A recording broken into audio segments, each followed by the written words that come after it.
안녕하세요. 매일 성경으로 말씀을 만나는 시간 5분 메시지의 북악하늘교회 임명진 목사입니다. 반갑습니다.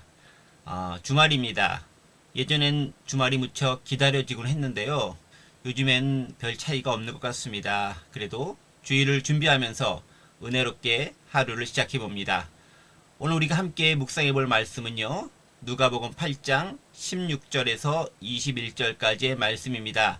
등경 위에 등불이라는 예수님의 비유 말씀과 또 예수님 가족의 의미에 대해서 잠시 생각해 보는 시간을 갖도록 하겠습니다. 말씀 제가 봉독합니다. 누구든지 등불을 켜서 그릇으로 덮거나 평상 아래에 두지 아니하고 등경 위에 두나니 이는 들어가는 자들로 그 빛을 보게 하려 함이라. 숨은 것이 장차 드러나지 아니할 것이 없고 감추인 것이 장차 알려지고 나타나지 않을 것이 없느니라. 그러므로 너희가 어떻게 들을까 스스로 삼가라. 누구든지 있는 자는 받겠고 없는 자는 그 있는 줄로 아는 것까지도 빼앗기리라 하시니라. 예수의 어머니와 그 동생들이 왔으나 무리로 인하여 가까이 하지 못하니 어떤 이가 알리되 당신의 어머니와 동생들이 당신을 보려고 밖에 서 있나이다. 예수께서 대답하여 이르시되 내 어머니와 내 동생들은 곧 하나님의 말씀을 듣고 행하는 이 사람들이라 하시니라. 아멘. 네. 성경 말씀을 듣거나 읽고 해석하는 데 있어서 우리들이 흔히 범하는 오류나 실수가 있습니다. 여러 가지가 있는데 그 중에 하나는 뭐냐면 어떤 구절이나 문장을 좀 더 큰 맥락이나 전체적인 의미에서 파악하지 않고 그 부분만 딱 잡아내서 해석하는 것입니다. 예를 들면 우리가 누군가에게 덕담으로 많이 했거나 혹은 들어왔던 그런 말씀 가운데 이런 얘기가 있습니다. 내 시작은 미약하였으나 내 나중은 심히 창대하리라. 예, 욥기 8장 7절에 나오는 이 말씀입니다. 개업하는 집이나 뭔가를 새로 시작하는 집에 이렇게 축하하고 또 방문하는 입장에서 사들고 와서 걸어놓는 그런 것으로 많이 애용되는 말씀이기도 합니다. 그런데 문제는 이 구절이 워낙 유명하다 보니까 마치 이 말씀을 하나님께서 직접 하신 것으로 오해하는 경우가 종종 있습니다. 아닙니다. 이 말씀은 하나님께서 하신 것도 아니고 심지어 욥이 한 말도 아닙니다. 이 말은 애매한 고난을 당하는 욥을 찾아온 수아 사람 빌닷이라는 사람이 한 말입니다. 문맥을 보면요. 욥이 뭔가 잘못한 게 있으니 고난을 당하는 것이고 그렇지 않다면 결국 너는 잘 될 것이다 라는 내용을 담고 있습니다. 고난에 대한 인과 응보적 시각을 드러내는 그런 구절입니다.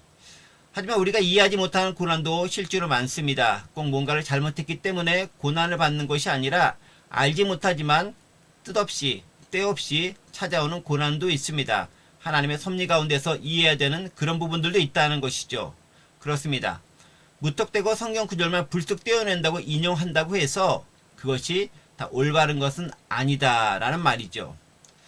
오늘 본문도요. 잘못 해석하면 그렇게 보일 수도 있는 부분입니다. 등경 위에 등불 비유 오늘 본문입니다. 등불을 켜서 등경 위에 두어야 되고 이는 들어가는 사람이 그 빛을 잘 보게 하려는 목적이 있습니다. 자, 그런데 문제는 도대체 그 등불이 뭐냐는 데 있죠. 등불은 뭔가를 밝히는 것이라는 것까지는 알겠는데 그 등불이 상징하는 것이 도대체 무엇이겠느냐라는 점입니다. 비유니까 상징하는 것이 있지 않겠습니까? 언뜻 보면요. 어떤 선한 행동이나 올바른 태도와 같은 것들로 보일 수도 있습니다. 혹은 그냥 격언처럼 당시 예수님이 활동하실 그 무렵에 실제로 이런 격언이 있었다라고 합니다. 그런 격언처럼 등불은 당연히 보이는데 두어야 되는 어떤 마땅한 것이라는 당위성만을 강조한 것일 수도 있습니다. 그냥 딱 이 부분만 떼어놓고 보면 그러합니다. 자, 그런데 오늘 본문을요, 좀 문맥 전체를 보고 그 문맥 속에서 해석하면 다르게 보일 수 있습니다. 오늘 본문 이전의 내용이 뭐냐면 어제 제가 말씀드렸던 내용인데요. 씨 뿌리는 자의 비유가 나옵니다. 거기서 씨는 하나님의 말씀을 의미하고 있죠.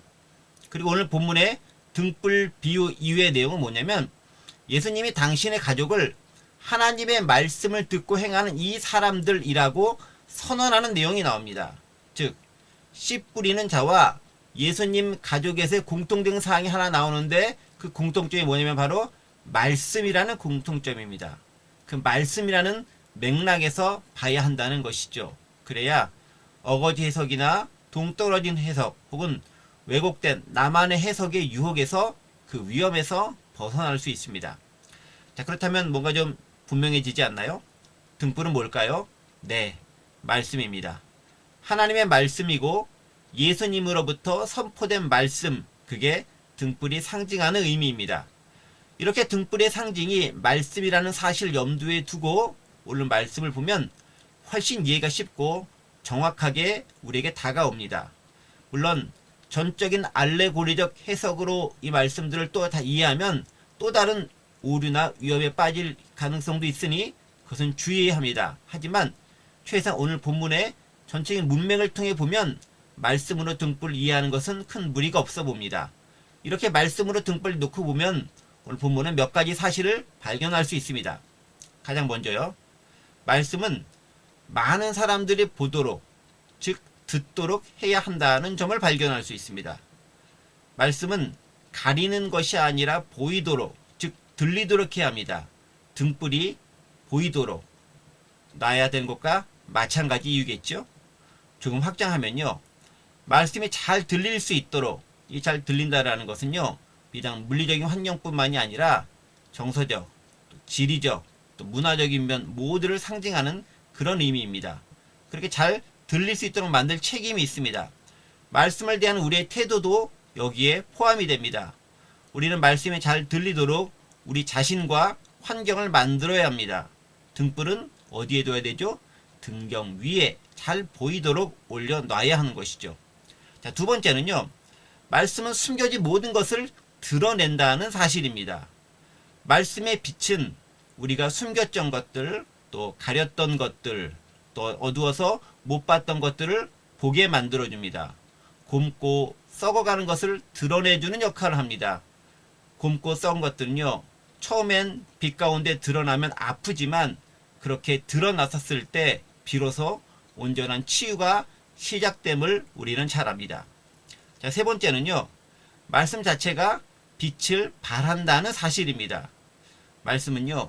가린다고 가려지지 않습니다. 빛이 가린다고 가려지나요? 어디서든 조금씩 삐져나오고 그 삐져난 것을 통해 확산되기 마련입니다. 결국 빛을 발합니다. 빛이기 때문에 그렇습니다. 복음의 빛은 결국 드러나기 마련입니다. 복음 자체도 빛입니다. 지금도 오지에서 보이지 않는 곳에서 또 제야에서 누구도 알아주지 않는 그곳에서 가려진 곳에서 열심히 말씀 사역을 하시는 분들이 많이 계십니다. 복음 전파하시는 분들 많이 계십니다. 그것이 진정 하나님의 말씀일진데 결국은 드러나게 될 것입니다. 말씀 자체의 능력입니다. 복음이기 때문에 그러합니다. 네 번째는요. 우리의 자세와 관련된 것인데요. 어떻게 말씀을 유의해서 잘 들을까를 항상 염두에 두면서 들어야 한다는 점입니다. 말씀을 대하는 태도를 이야기하고 있죠. 선포되는 말씀을 진심으로 받을 때 그 말씀은 내게 능력과 은혜로 작용합니다. 반대로 말씀을 그냥 흘려보내면 이미 알고 있거나 가지고 있다고 생각했던 것까지도 빼앗깁니다. 오늘 본문을 정확하게 해석해 보면요. 내가 이미 가지고 있다고 착각했던 것까지 빼앗기게 된다라는 의미로 해석될 수 있습니다. 그러니까 말씀의 빈익빈, 말씀의 부익부가 일어나게 된다는 말씀이죠. 우리가 말씀을 어떤 태도와 자세로 대하는가에 따라 달라진다는 겁니다. 마지막으로 이렇게 말씀을 중심으로 우리는 예수님과 한 가족을 이루게 된다는 사실입니다. 신앙 공동체는 결국 말씀 공동체입니다. 그런데 여기 주의할 것이 하나 있죠. 누가복음에서 계속 강조하고 있는 바이기도 합니다만 말씀은 단지 듣는 것에서 끝나는 것이 결코 아니다라는 사실입니다. 21절에 예수님의 자신의 가족이 누군가에 대해서 선언하는 장면에서도 분명하게 밝히고 있습니다.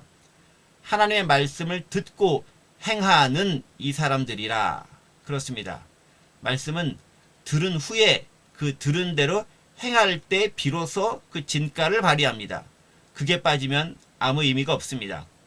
18절에 기록된 대로 있는 줄로 아는 것까지 빼앗기는 결과를 낳게 됩니다. 실제로 그렇습니다. 행하지 않는 말씀은 실제로는 아는 것이 아닙니다. 단지 내가 아는 것으로 착각하고 있었을 따름입니다. 아는 것이 행함으로 표현될 때 비로소 진정한 지식과 지혜의 말씀으로 작용하게 되는 것이죠. 한번 들었던 것은 아는 것이 아닙니다. 단지 안다고 착각하는 것일 수 있습니다. 오늘 우리는 그렇다면 어떤 자세로 주일을 준비하고 맞이해야 할까요? 내게 들려질 말씀을 어떤 자세로 받아야 할까요? 이 시간 생각해보고 준비하고 반추해보면서 내일 주일을 기쁨으로 맞는 우리 모든 분들이 되시기를 간절히 원합니다. 잠시 기도하겠습니다. 하나님 아버지, 빛이신 말씀을 다시금 깨닫습니다. 스스로 빛을 발하고 주변을 밝히고 그리고 모든 것을 치료하는 그 빛, 복음의 빛을 다시금 깨닫습니다. 그 빛, 역사하는 빛을 소망하게 하시고 그 말씀을 들을 자세를 준비하게 하시고 그 말씀대로 살아낼 수 있는 저희 모든 성도들이 될 수 있도록 도와주옵소서. 감사드리며 예수 그리스도의 이름으로 기도드립니다. 아멘. 오늘 하루도 행복하게 보내세요. 샬롬.